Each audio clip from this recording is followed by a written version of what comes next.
Good morning dear students. Last video में हमने positive charge यानी क्या, निगेटिव चार्ज यानी क्या, बाद में लाइक चार्जेस, अनलाइक चार्जेस या चार्जेस के कुछ प्रॉपर्टीज के बारे में डिस्कस किए। हमें पता है दो पॉजिटिव चार्ज या दो निगेटिव चार्ज यानी कि लाइक चार्जेस होते हैं और वो एक दूसरे को रिपेल करते हैं। एक पॉजिटिव चार्ज है, एक अगर निगेटिव चार्ज है तो एक दूसरे को अट्रैक्ट करते हैं। मतलब ये जो भी फोर्स है इलेक्ट्रिक चार्जेस के बीच का, वो एक तो अट्रैक्टिव या रिपल्सिव फोर्स होता है। इसे इलेक्ट्रोस्टैटिक्स फोर्स ऑफ अट्रैक्शन या रिपल्सन कहा जाता है। इसका मैथमेटिकल फॉर्म कूलम्ब्स द्वारा दिया गया, इसलिए इसको Coulomb's law of electrostatics force of attraction और रिपल्सन भी कहा जाता है। अब उस लॉ में, उस स्टेटमेंट पे जाने के पहले चार्जेस के बारे में एक और बात यहां मैं बताने जा रहा हूं। एक को कहा जाता है सोर्स चार्ज। ये जो सोर्स चार्ज है उसके इफेक्ट के बारे में डिस्कस किया जाता है, मतलब उसका इफेक्ट देखना होता है। जिसका इफेक्ट देखना होता है मतलब दूसरों के ऊपर वो कितना इफेक्ट कर पा रहा है, मतलब कितने फोर्स से, एक एग्जांपल के लिए कितने फोर्स से वो अट्रैक्ट कर रहा है या रिपेल कर रहा है। तो ये जो सोर्स चार्ज है ये एक स्मॉल, वेरी स्मॉल चार्ज भी हो सकता है जिसको पॉइंट चार्ज कहा जाता है, या फिर ये चार्ज डिस्ट्रीब्यूशन भी हो सकता है जिसके ऊपर दूसरों का, समझ कर चलो कि किसी प्रकार का असर नहीं हो रहा है, इस प्रकार का जो होता है वो यानी सोर्स चार्ज। और इसके कारण दूसरों के ऊपर जो इफेक्ट पड़ा जाता है वो दूसरे यानी क्या, तो उन्हें कहा जाता है टेस्ट चार्ज। तो अगेन ये जो टेस्ट चार्ज है ये भी पॉइंट चार्ज होता है या फिर कलेक्शन ऑफ चार्जेस भी हो सकता है। तो ये ध्यान में रखना, जिसका इफेक्ट देखते हैं उसको सोर्स चार्ज कहा जाता है और जिसके ऊपर इफेक्ट को देखा जाता है उन्हें टेस्ट चार्ज कहा जाता है। यहाँ पॉइंट चार्ज का मतलब ध्यान में रखना है very small charge same dimension. अब यहाँ कूलम्ब के अनुसार चलना है। कूलम्ब क्या बताता है तो उसके लिए हम यहाँ दो चार्जेस ले रहे हैं। थोड़ी देर के लिए मैं Q1 को सोर्स चार्ज ले रहा हूँ और Q2 को मैं यहाँ टेस्ट चार्ज ले रहा हूँ, और मैं कूलम्ब्स लॉ को वेक्टर फॉर्म में भी बताने वाला हूँ। इसलिए यहाँ मैंने उसको यानी अट्रैक्टिव जैसा फोर्स है, मतलब Q1 Q2 को अट्रैक्ट कर रहा है, समझो इस प्रकार से डायग्राम में बताया है। R1 2 दोनों के बीच का डिस्टेंस है जिसको मैं डिस्प्लेसमेंट वेक्टर में एक्सप्रेस कर रहा हूँ, और F12 ये फोर्स है 1 द्वारा 2 के ऊपर एक्सर्ट हो रहा है, जिसकी जो डायरेक्शन है वो रहेगी 2 to 1, इसलिए मैं F21 लिख रहा हूँ। तो कूलम्ब ने जो भी एक्सपेरिमेंट्स परफॉर्म किए समझो, बाद में वो मैथमेटिकली गया ऑब्जर्वेशंस के बाद, तो उसने ऑब्जर्व किया कि जो भी force of attraction, vector form में हम बाद में देखेंगे, इन जनरल देख रहे हैं कि जो फोर्स ऑफ अट्रैक्शन या रिपल्सन जो भी होता है दो चार्जेस के बीच में डिपेंडिंग ऑन देयर नेचर, उसने ऑब्जर्व किया it is directly proportional to the product of magnitude of two charges.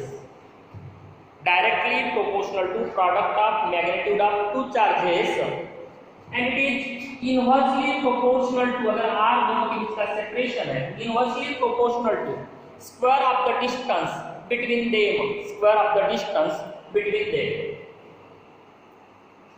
अब दोनों को अगर एक साथ लिया गया तो we can say according to the Coulomb F is directly proportional to Q1 Q2 by R square, और हम अगर प्रोपोर्शनलिटी साइन रिमूव करते हैं तो एक constant K into Q1 Q2 divided by R square. This is mathematical form of Coulomb's law और the force given by Coulomb's law. It may be attractive or repulsive depending on nature of the charges. अब यह जो K है, K constant of proportionality, इसकी value जो है, जो भी एक्सपेरिमेंट्स परफॉर्म किए गए होंगे कूलम्ब द्वारा, जो भी बताया गया, it is 1/4 pi epsilon if the charges are in some medium other than the vacuum or say air और वैक्यूम के अतिरिक्त अगर किसी भी मीडियम में है तो k की वैल्यू होती है 1/4 एप्सिलॉन। एप्सिलॉन के बारे में बाद में बता दो। यही अगर दो चार्जेस वैक्यूम या एयर में है इट बिकम्स 1/4 एप्सिलॉन। ये जो एप्सिलॉन है या एप्सिलॉन 0 है इन्हें परमिटिविटी कहा जाता है। जब हम किसी मीडियम में है तो परमिटिविटी को एब्सोल्यूट परमिटिविटी कहा जाता है, एब्सोल्यूट परमिटिविटी। और अगर हम एयर या वैक्यूम में है इसको permittivity of the free space कहा जाता है। फ्री स्पेस ना थोड़ा मीनिंग बताने की कोशिश कर रहा हूं मैं। परमिटिविटी अगर आप वर्ड को ही देखोगे तो हमें ऐसा लगता है कि ये परमिशन से बना है, तो लगभग मीनिंग वही है। परमिटिविटी यानी परमिशन देना।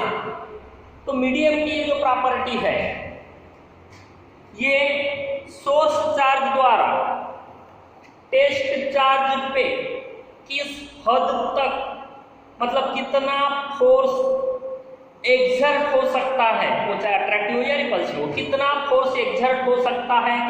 मतलब इसको ये जो मीडियम है दोनों के बीच का जितनी वो परमिशन देगा उसका जो काउंट करना, उसका जो मेजरमेंट देने वाली क्वांटिटी है उसको कहा जाता है परमिटिविटी ऑफ द मीडियम और permittivity of the free space. Medium के लिए मैंने कहा एब्सोल्यूट परमिटिविटी और फ्री स्पेस के लिए simply permittivity of the free space कहा जाता है। ये दोनों के बीच में एक रिलेशन होता है जिसको अपन कैपिटल के से हम बताएंगे, जो कि permittivity of the medium divided by permittivity of the free space. इस रेशियो में मेजर किया जाता है और ये जो भी है इसको एक और सिंबल दिया जाता है एप्सिलॉन सफिक्स r।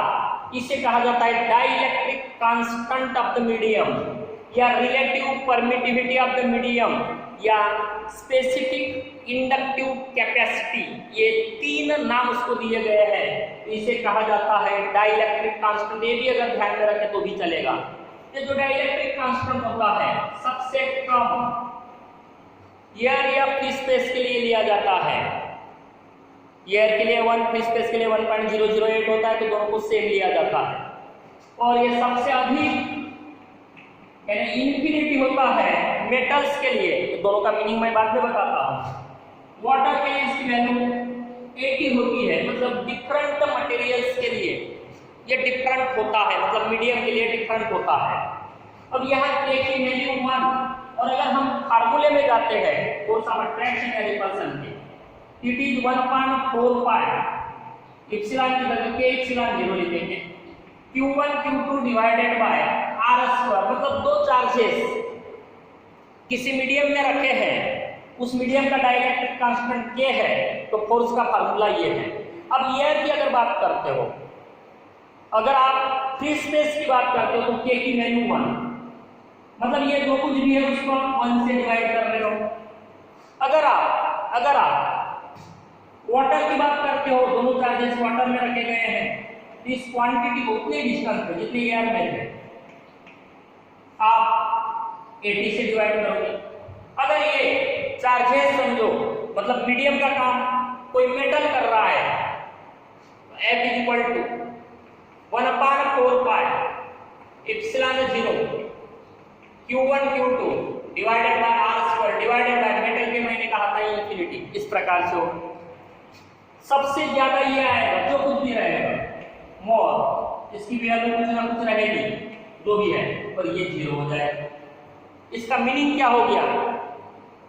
दो charges q1 q2 for example 1 meter distance पे एयर में है, दो charges q1 q2 for example 1 meter water में है, दो चार्जेस q1 q2 से 1 मीटर कहाँ रखे गए हैं? किसी मेटल मीडियम में रखे गए हैं। तो देखो सबसे ज्यादा फोर्स कहाँ एक्सर्ट होता है?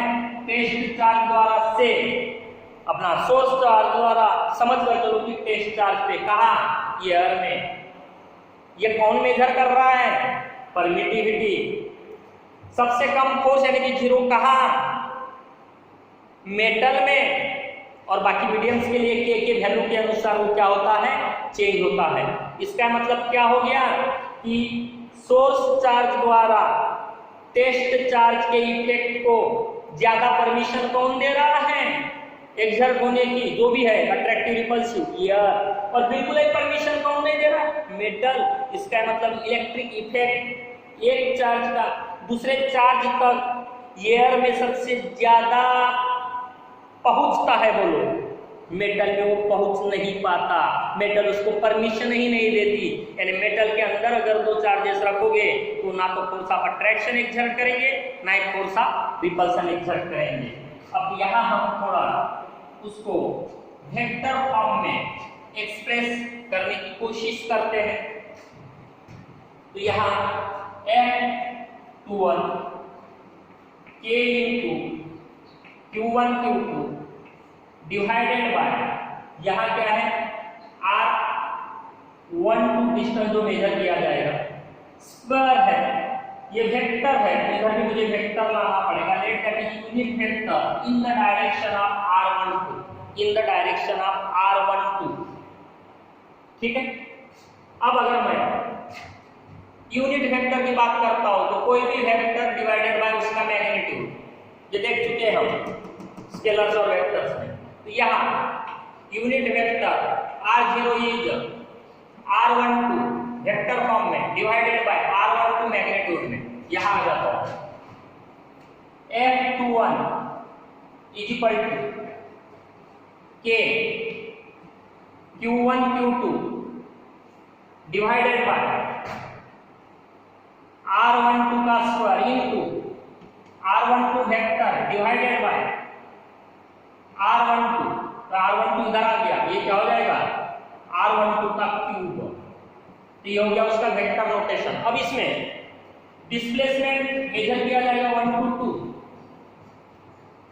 और फोर्स रहेगा, अगर 1 एक्सर्ट कर रहा है तो 2 to 1। सिमिलरली आप 2 का भी इस प्रकार से बना सकते हो, तो दोनों की डायरेक्शन अपोजिट होने से यहाँ नेगेटिव साइन आएगा। लेकिन जनरली जो इलेक्ट्रोस्टैटिक फोर्स ऑफ अट्रैक्शन या रिपल्सन होता है, उसमें इलेक्ट्रोस्टैटिक फोर्स ऑफ अट्रैक्शन या रिपल्सन में अट्रैक्टिव फोर्स को जनरली नेगेटिव लिया जाता है, रिपल्सिव फोर्स को पॉजिटिव साइन एज्यूम किया जाता है। लेकिन वेक्टर नोटेशन में इस प्रकार से आपको ध्यान में रखना है।